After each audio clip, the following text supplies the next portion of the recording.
Ormsby, and this is Weeds Weekly. One of the worst weeds that cereal producers have to contend with is wild oats, and we are lucky enough to have her here to interview and learn a little bit more about her. Welcome, Wild Oats. Hello, Candace. It's such an honor to be here today. Wild Oats, can you tell me a little background information about yourself today? Well, my real name is Avina Fatua, but they call me Wild Oats for short. I come from the grass family Poaceae, and I can usually be found among grain crops, grasslands, roadsides, and other disturbed sites. Would you be able to share a little bit about your childhood as a seed? Yeah, for sure. As a seed, I usually appear as a dark color, but can vary to a creamy color as well. I also have the adaptation on my seeds of a large awn from 2 to 4 centimeters long. This can be seen here and here. This awn gives me the ability to travel with the wind long distances, but also gives me a burial advantage as well. When I dry as a seed, my awn twists into a helix, but when I get wet, it untwists and drills me into the soil like a corkscrew. As a seed, I'm usually viable for about 3 to 8 years. I'm also bigger than the average seed, which means I can germinate at lower levels in the soil, but I don't have many brothers and sisters. And as you grow up into a mature adult, what kind of things can we expect? As an adult, one of my features is that I have a large membranous ligule, seen here. It's round in shape, but has a jagged top edge. Another key feature that I have is an open leaf sheath instead of a closed one, as seen here. Here, you can see that the leaf sheath is fused closed, and here, you can see that the leaf sheath is slightly opened. And I hear around the environment that you have auricles. Can you confirm that rumor? Oh, Candace, I wish I could say that's true, but it's not. As seen here, I do not have any auricles. What are some things you can tell me about your appearance? Well, I have green hairy leaves, and they tend to twist in the counterclockwise direction, which is opposite of my close friends barley and wheat. I'm an erect growing plant, and I can grow up to about 4 feet tall. Wow, that's pretty tall. And what about your stem and roots? Can you tell me a little bit about what we would find if we took a closer look?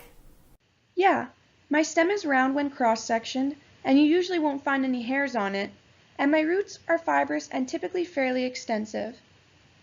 And I'm sure when you bloom, you have some very identifiable features. Can you explain to us what those look like so the farmers out there know what they're looking for? Absolutely.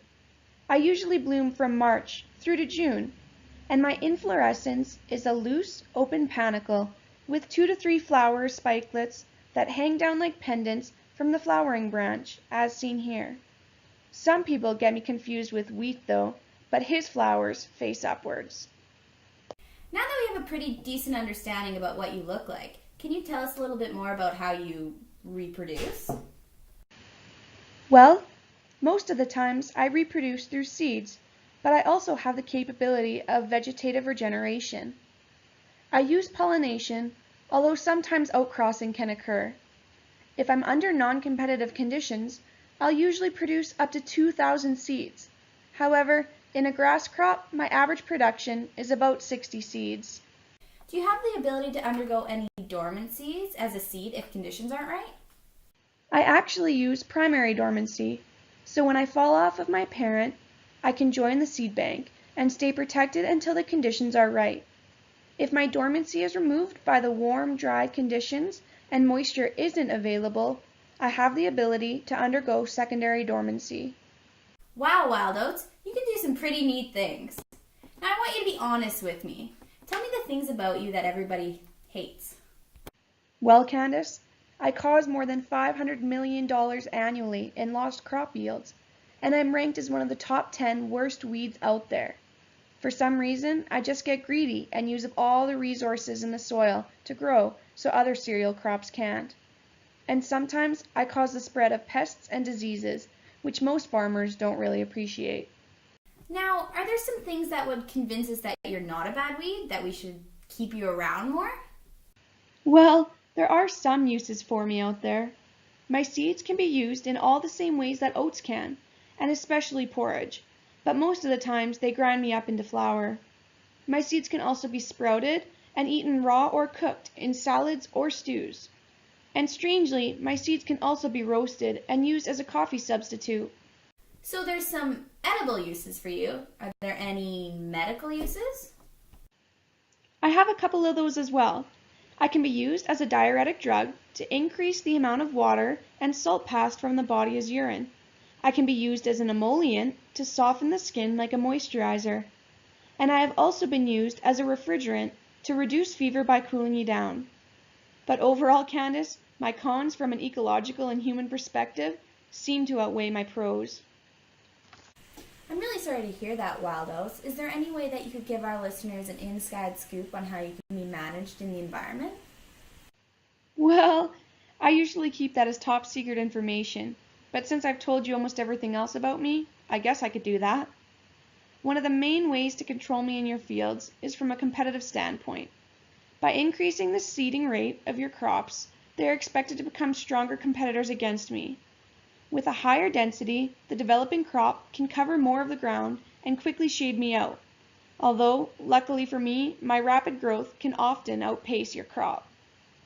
A second way to control me is by using a crop rotation. By having a good crop rotation plan, you can disrupt my life cycle, and sometimes I won't be a problem to you anymore.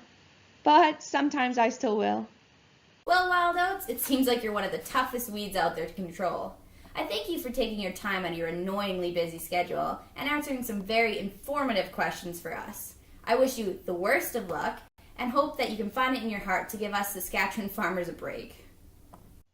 You're welcome, Candace. This has been Candace Stormsby for Weeds Weekly. Thank you for listening and have a great evening, everyone.